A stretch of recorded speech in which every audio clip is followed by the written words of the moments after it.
भाई हमार बीमार हो तक डॉक्टर के फोन करे अबो ना करें देखा कब आवत है। कंपाउंडर। यस साहब। अरे भाई घर कितनी दूर हो? ये 2-4 भैंस दिखाता है नहीं चाहे घर हो। चला देखा तब देखी पता जरा सबर करो। ये दिखात बा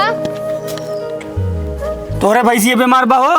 हाँ कंपाउंडर। हाँ साहब। बीपी ना पाए। और अभी तो रुको, क्लाइमैक्स अभी बाकी है। तो सुना ही नहीं दे रहा है। एकर से बीपी चलता है ना बा। अभी बता दे भाई। हाई लो कैसे पता चली? तब कंपाउंडर। Yes sir. ऐसा करा आला लगाई के कर धड़कन चेक करा था। ठीक है सर।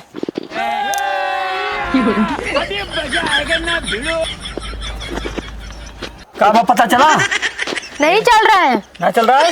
एकदम पागल हो, तुमको कुछ नहीं समझ में आता, छोड़ो।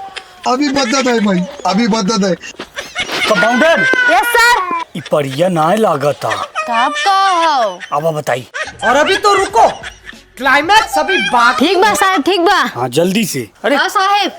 कहाँ इतना देर कर दिए तू? सर का यही माला पहिरावा पड़ी एक छोड़ा। हाँ उठावा, बड़का माला उठावा। लेकिन ये साला कर क्या रहा है यहाँ पे? अगरबत्ती लाए हूँ। हाँ अभी मजा आएगा ना भिड़ो। ओम जय देवी माई, जय देवी माई, जय देवी माई, खुश हो। अभी बता दे भाई, अभी बता दे। कोई भाई कैसे हमारे भाई से टोकटा करता हो तू? टोटका ना कर थई, तो हर भाई से ना होए, ई देवी माई है। कैसन देवी माई भैया? जब आदमी मर गया था ओकर धड़कन ना चलत ना, तोरे भैंसी की धड़कन ना चलत बाटे, एकर मतलब का हो? सही कहा डॉक्टर साहब, भैंस ना है हमार। हाँ डॉक्टर साहब सही कहू।